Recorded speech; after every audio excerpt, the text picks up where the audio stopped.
નમસ્તે વિદ્યાર્થી મિત્રો, કેમ છો? મજામાં?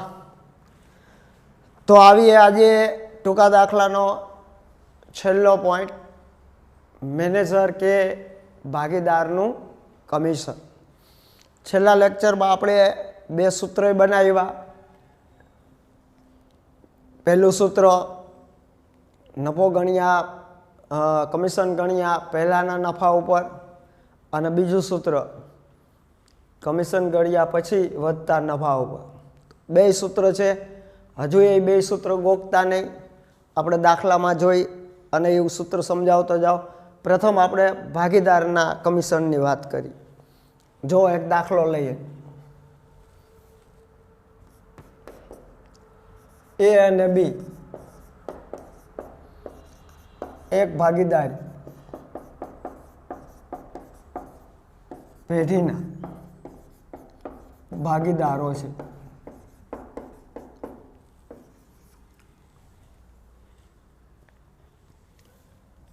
ભાગીદાર એને તેનું કમિશન બાદ કર્યા પછી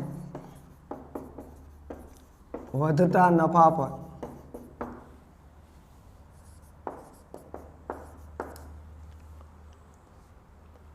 5% કમિશન આપવામાં આવતું હોય અને વર્ષના અંતે પેઢીનો નફો ₹2,10,000 થયો હોય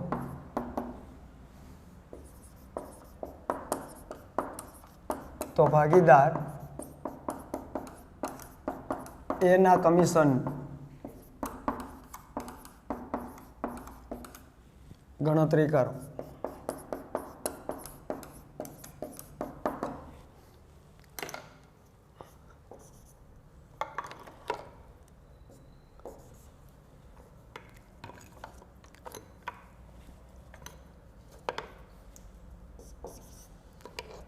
શું કહે છે? એકવાર રકમ વાંચીએ. એ અને બી એક ભાગીદારી પેઢીના ભાગીદારો છે. બે ભાગીદારો છે, એ અને બી. ભાગીદાર એને તેનું કમિશન બાદ કર્યા પછી વધતા નફા ઉપર જો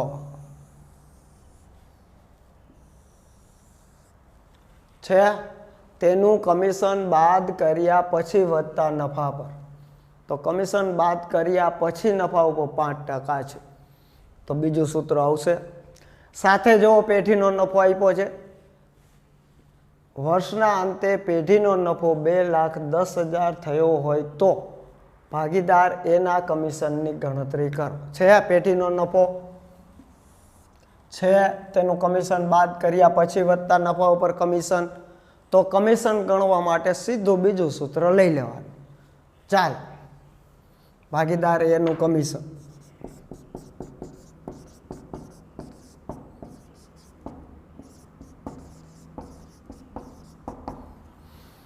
પેઢીનો નફો ગુણ્યા કમિશનનો દર છેદમાં 100 પ્લસ કમિશનનો દર. આ બીજું સૂત્ર. ક્યારે? તો દાખલાની રકમમાં જુઓ, ભાગીદારનું કમિશન ગણવાનું છે તો કે આ ભાગીદારનું કમિશન ગણવાનું છે. તો જોવો જોઈએ, તેનું કમિશન બાદ કર્યા પછી વધતા નફા ઉપર છે તો આ બીજું સૂત્ર. સાથે પેઢીનો નફો છે તો આ બીજું સૂત્ર થઈ ગયો. ચાલો, પેઢીનો નફો કેટલો? 2,10,000 ગુણ્યા કમિશનનો દર કેટલો? 10% છેદમાં 100 પ્લસ 10. ચાલો, તો 10 ગુણી નાખો, 21 લાખ છેદમાં 100 પ્લસ 10 110. આ મીંડું ગયું. 11 ભાંગી નાખો,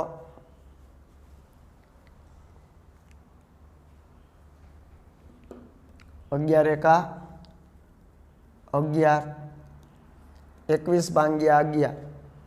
અહીંયા આપણે નફો થોડોક અલગ રીતે લઈ લઈએ, 2,20,000 લઈ લઈએ, 2,20,000, તો આ 22 લાખ. હવે રકમ એ જ રીતે આપશે કે જે યોગ્ય રહેતી હશે. તો આપણે પેઢીનો નફો 2,10,000 નહીં, 2,20,000 લઈ, તો ગુણ્યા 10 એટલે 22 લાખ. 100 પ્લસ 10 તો 110. 22 લાખ ભાગ્યા 11, 11 દુ 22, 22,000. તો કેટલું આવ્યું ભાગીદાર એનું કમિશન? 20,000. પછી રકમ એ જ રીતે ગોઠવણ કરેલી હશે કે એ જ રીતે આપી હશે, છેદ ઉડી જતા હશે. જો અહીંયા મેં 2,20,000 નફો એટલા માટે કર્યો, છેદ ઉડી, તો 11 દુ 22, 4 મીંડાના 4 મીંડા એટલે 20,000. આ રૂપિયા પાછળ લખો તોય ચાલે, આગળ લખો તોય ચાલે, 20,000 રૂપિયા. તો એનું કમિશન મળી ગયું 20,000. સમજાય છે?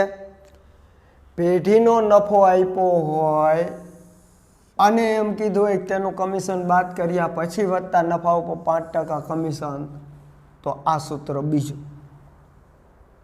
પણ જો આયા પેઢીનો નફો ન આપ્યો હોત, કોઈ એક ભાગીદારનો નફો આપ્યો હોત, તો તેનું કમિશન બાદ કર્યા પછી વધતા નફા ઉપર ભલે 5% રહ્યું, પણ તોય પહેલું સૂત્ર આવે. કેમ કે પેઢીનો નફો નહીં, કોઈ એક ભાગીદારનો નફો હોય તો. અહીંયા પેઢીનો નફો છે અને તેનું કમિશન બાદ કર્યા પછીનું કમિશન છે, ભાગીદારનું છે, તો આ બીજું સૂત્ર. જો આમાં આજે આપણે એક દાખલો ગણી, આ દાખલો ભલે રહ્યો, અહીંયા આપણે રકમ લખી. એ અને બી એક પેઢીના ભાગીદારો છે.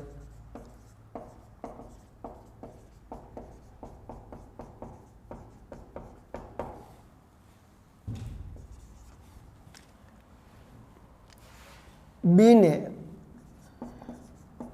તેનું કમિશન બાદ કર્યા પછી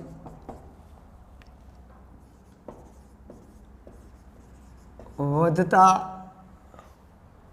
નફા પર, અહીંયા કમિશન સોરી અહીંયા કમિશનનો દર 5% છે. આપણે 10% લઈ લીધો ને, કેટલા ટકા છે? 5%. જોઈ લે ફરીથી. તો આપણે નફો 2,10,000 જ રાખી. કેટલો નફો રાખશું? 2,10,000. કેમ કે કમિશનનો દર 5% છે, મારાથી ભૂલથી 10% લેવાઈ ગયો. કેમ કે મેં એ રકમની જ રીતે ગણતરી કરીને જ 2,10,000 મૂક્યા હતા. તો પેઢીનો નફો 2,10,000 ગુણ્યા કમિશનનો દર 5% છે, છેદમાં 100 પ્લસ 5, તો કેટલા થશે? 105. આ 21 લાખ. 2,10,000 ગુણ્યા 5, 0 0 0 5 5 દુ 10, 10,50,000 ભાગ્યા 105. 105 એકા 105 તો 10,000. ટૂંકમાં રકમ એવી જ હશે કે જે અંશ છેદ ભાંગી શકાતા હશે. અહીંયા મેં 2,10,000 લીધા, એટલા માટે લીધા કે 5% કમિશનનો દર રાખ્યો હતો. તો પેઢીનો નફો 2,10,000 ગુણ્યા કમિશનનો દર 5% છેદમાં 100 પ્લસ 5, તો 2,10,000 ગુણ્યા 5 તો 10,50,000, 100 પ્લસ 5 105. તો 105 એકા 105, 4 મીંડા 10,000 કમિશન થાય. અહીંયા એ જ રીતે કમિશનનો દર અને પેઢીનો નફો આપ્યો હોય છે, છેદ ઉડી જતા હશે, બરાબર? જે હોય 10% લ્યો તો 2,20,000 મેં નફો કરી નાખ્યો, તોય થઈ શકે. પણ સમજજો ખાસ. તો હવે આવું જ એક એક્ઝામ્પલ લઈએ. એ અને બી એક પેઢીના ભાગીદારો છે. બી ને તેનું કમિશન બાદ કર્યા પછી વધતા નફા પર 10% કમિશન આપવાનું છે. જો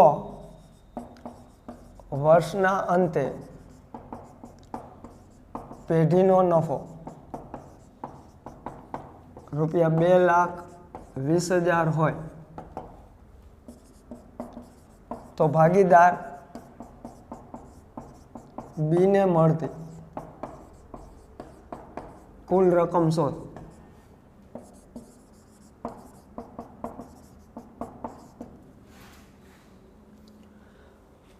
એ અને બી એક પેઢીના ભાગીદારો છે, કાંઈ નથી આપ્યું તો કયા પ્રમાણે નફો નુકસાન વેચતા હશે? સરખા છે, બે ભાગ એ અને બી છે એટલે બીને તેનું કમિશન બાદ કર્યા પછી વધતા નફા પર. જો આવ્યો આ મેસેજ, કેવી રીતે કમિશનનો દર છે? તેનું કમિશન બાદ કર્યા પછી વધતા નફા પર. એક આ જોવાનું છે. બીજું, પેઢીનો નફો આપ્યો છે તો જુઓ, જો વર્ષના અંતે પેઢીનો નફો, તો કે આ પેઢીનો નફો આપ્યો છે, તો ભાગીદાર બીને મળતી કુલ રકમ શોધો. હવે અહીંયા બીને મળતું કમિશન નથી શોધવાનું, બીને મળતી કુલ રકમ શોધવાની છે. તો બી કોણ છે? ભાગીદાર છે. તો બીને કમિશન આપવાનું છે તો કે હા, તો કે બીને એક કમિશન મળે. કમિશન બાદ બી એક ભાગીદાર છે એટલે વેચણી પાત્ર નફામાંય ભાગ મળે. તો બીને શું મળે? તો કે એક તો કમિશન મળશે અને બીજું વેચણી પાત્ર નફામાંથી ભાગ મળશે. આ કમિશન અને નફો બે એને મળે, એને મળતી કુલ રકમ. તો વહેલું આપણે બીને મળતું કમિશન શોધી લેશું. ચાલો, ભાગીદાર બીને મળતું કમિશન બરાબર. ભાગીદાર બીને કમિશન તો આપ્યો છે પેઢીનો નફો, તો પેઢીનો નફો ગુણ્યા કમિશનનો દર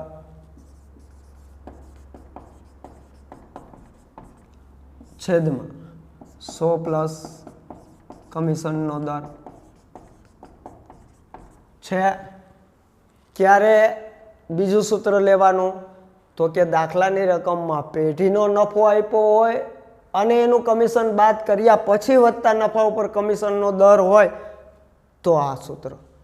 બીજું તો અહીંયા છે બે, જો પેઢીનો નફો છે અને એનું કમિશન બાદ કર્યા પછી વધતા નફા ઉપર કમિશન છે તો ભાગીદાર બીને મળતું કમિશન બીજું સૂત્ર.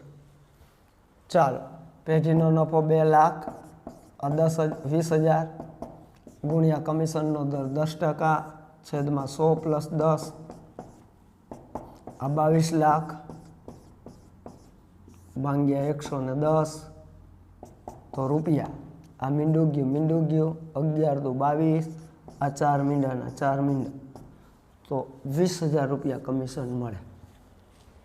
કેટલું મળે ભાગીદાર બીને કમિશન? 20,000. હવે પેઢીનો નફો 2,20,000 છે, એમાંથી બીનું કમિશન 20,000 જાય તો વેચણી પાત્ર નફો કેટલો રહીએ? 2 લાખ રહીએ. પેઢીનો નફો કેટલો છે? 2,20,000. તો આપણે બી ભાગીદારનું કમિશન ગણ્યું કેટલું આવ્યું? 20,000. તો 2,20,000 માંથી બીનું કમિશન 20,000 જાય તો 2 લાખ રૂપિયા વેચણી પાત્ર નફો રહીએ. એમાંથી બીને ભાગ મળે કયા પ્રમાણે? સરખા હિસ્સે અડધો મળે. તો હવે આપણે શોધવો જોશે વહેંચણી પાત્ર નફો. ચાલો શોધીશું. હવે હું આ ભૂસી નાખું છું.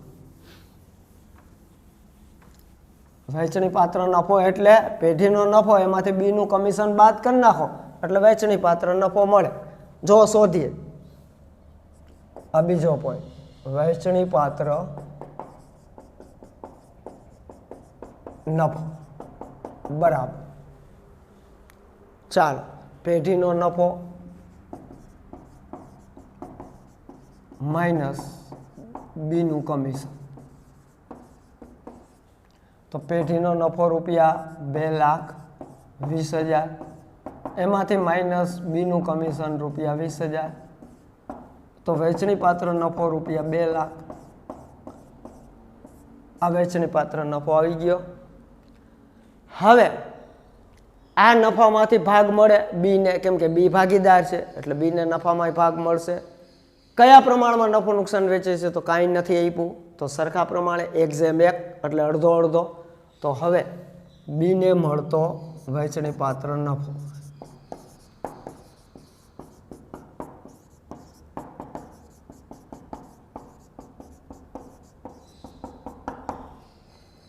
તો 2 લાખ 2 ભાગીદારોને સરખાય છે એટલે 2 ભાગ. તો બીને કેટલો અડધો ભાગ મળે? 1 લાખ રૂપિયા મળે વહેંચણી પાત્ર નફો. તો હવે ભાગીદાર બી ને મળતી કુલ રકમ શોધી શકાય. ભાગીદાર બી ને મળતી કુલ રકમ. તો એક તો વહેંચણી પાત્ર નફો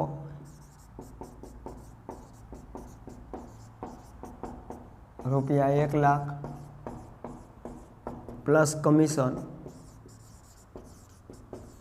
રૂપિયા 20,000, તો કુલ રૂપિયા 1,20,000 મળે. આવી ગઈ. ભાગીદાર બી ને મળતી કુલ રકમ કેટલી? 1,20,000. જો બી એ ભાગીદાર છે અને બી ને કમિશન આપવાનું છે એટલે બી ને એક કમિશન તો મળશે જ, પણ બી પાછો ભાગીદાર છે એટલે એને વહેંચણી પાત્ર નફામાંથી ભાગ મળે.